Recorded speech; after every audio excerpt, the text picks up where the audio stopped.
प्रत्याशियों के महासंग्राम के बाद घमासान की बारी। नमस्कार, मैं हूं अमरजीत यादव और आप देख रहे हैं यू सीरीज न्यूज। लोकसभा सीटों के लिए छिड़ा महासंग्राम समाप्त हो गया है।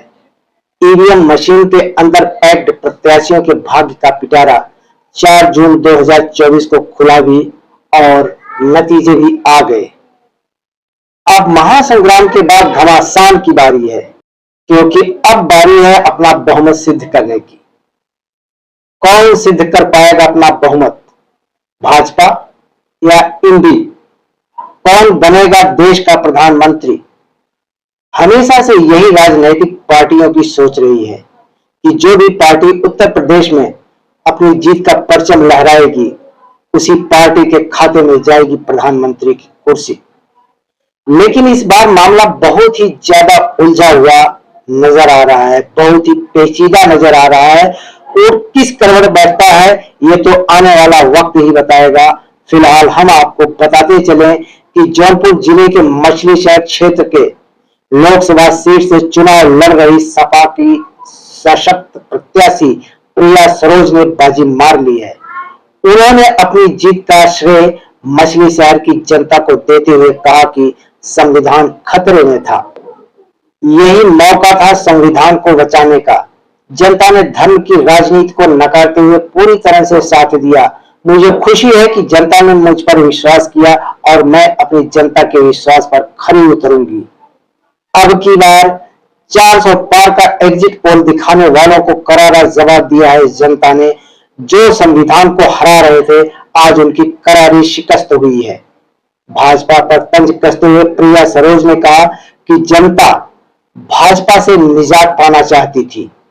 सुप्रीम कोर्ट की एडवोकेट प्रिया सरोज के पिता पेड़ाकट क्षेत्र के विधायक तूफानी सरोज ने कहा कि मैं मछली शहर की जनता को धन्यवाद देता हूं और उनकी भावनाओं का हमेशा सम्मान करूंगा।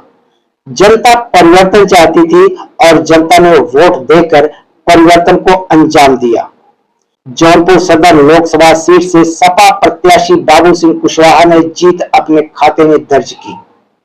2024 के लोकसभा चुनाव में अखिलेश यादव एक बड़ा चेहरा बनकर उभरे हैं। 2019 के लोकसभा चुनाव में सपा को सिर्फ 5 सीटों से ही सब्र करना पड़ा था, जबकि इस बार सपा ने 37 सीटें हासिल करके अब तक की सबसे बड़ी जीत दिलाई है। सपा ने कभी भी इतनी सीटें हासिल नहीं की थी। अब हम आपको ले चलते हैं पुण्य नगरी अयोध्या की ओर। जी हां, वही अयोध्या जो भाजपा का गढ़ कहा जाता था, जहां के लिए आम जनता की भी हमेशा से यही धारणा रही थी कि अयोध्या से कभी भाजपा हार नहीं सकती। लेकिन नतीजा आपके सामने है।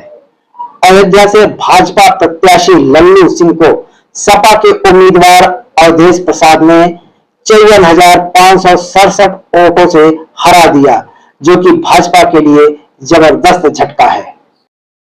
जानकारी मिली है कि मोदी सरकार के 11 मंत्री उत्तर प्रदेश लोकसभा के चुनाव मैदान में थे, जिसमें से 7 को चुनावी शिकस्त मिली है। अमेठी में केएल शर्मा ने अपनी प्रतिद्वंदी भाजपा के सशक्त प्रत्याशी स्मृति ईरानी को 1,67,000 वोटों से हराकर सपा का परचम लहराया है।